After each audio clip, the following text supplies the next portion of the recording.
see what I see?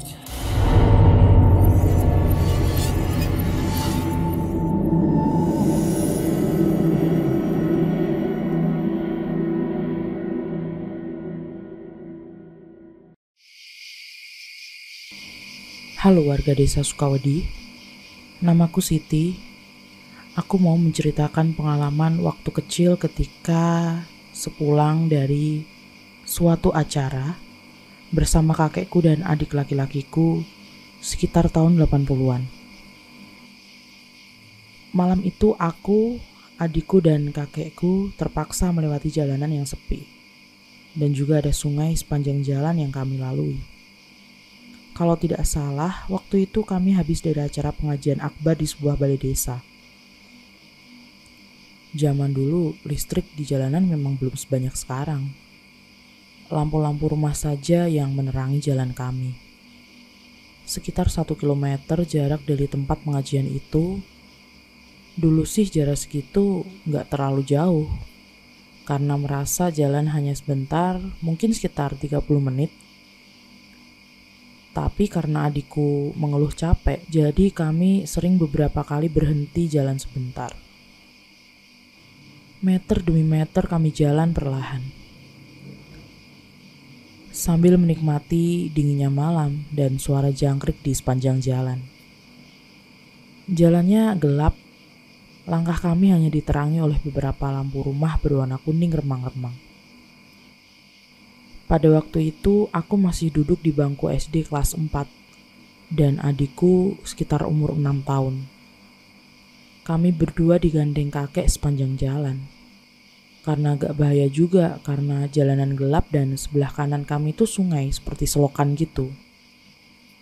Sekitar 200 meter dari balai desa, kami melihat beberapa tetangga kami juga jalan kaki sepulang acara itu. Kami saling menyapa. Mereka juga jalan searah dengan rumah kami.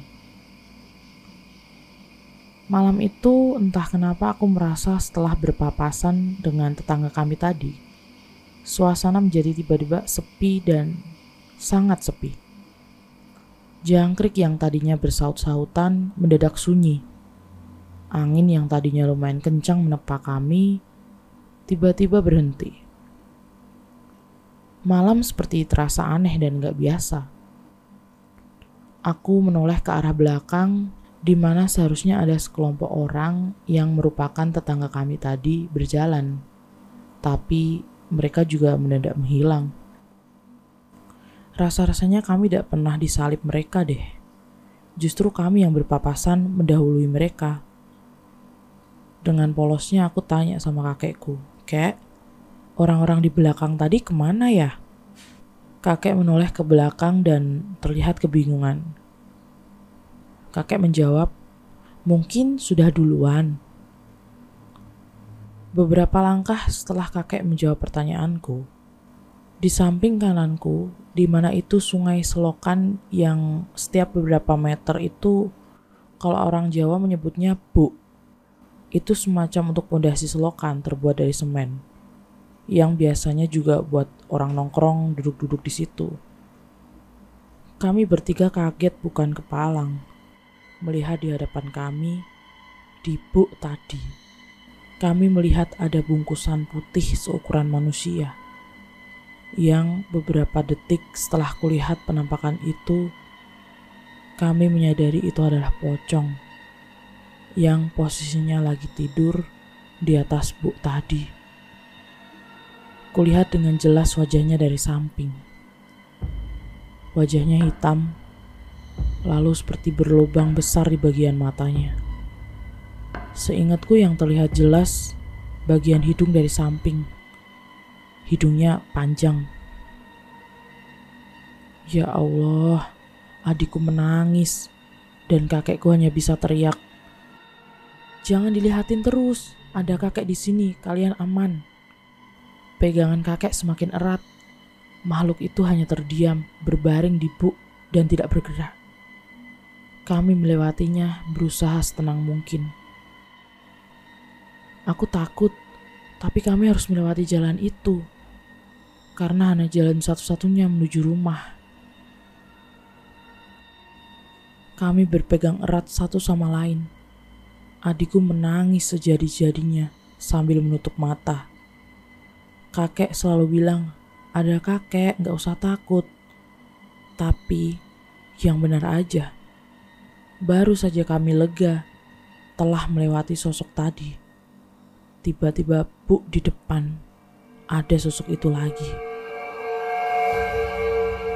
Posisinya persis, tidak bergerak. Aku teriak karena gak tahu lagi harus apa.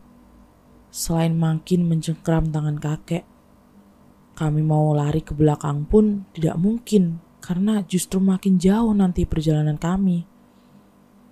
Tinggal beberapa meter lagi kami sampai kampung. Aku mulai memejamkan mata. Aku takut sekali melihat pemandangan yang sama itu sampai kedua kalinya. Tapi ternyata tak berhenti di situ.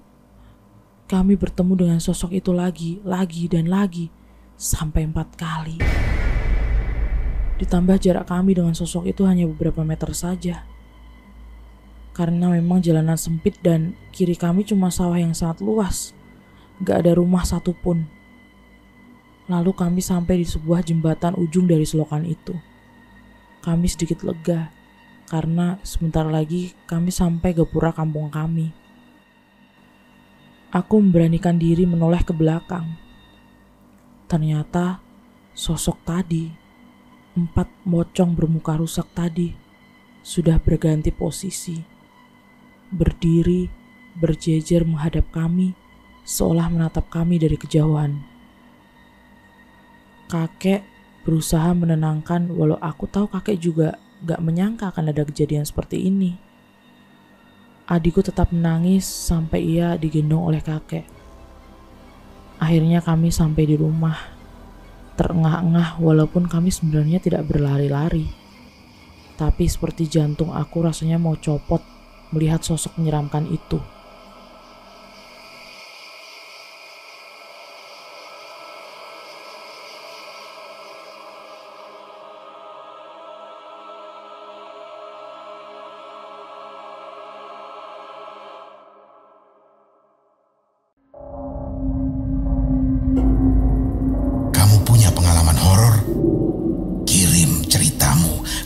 podcast.ceritahoror@gmail.com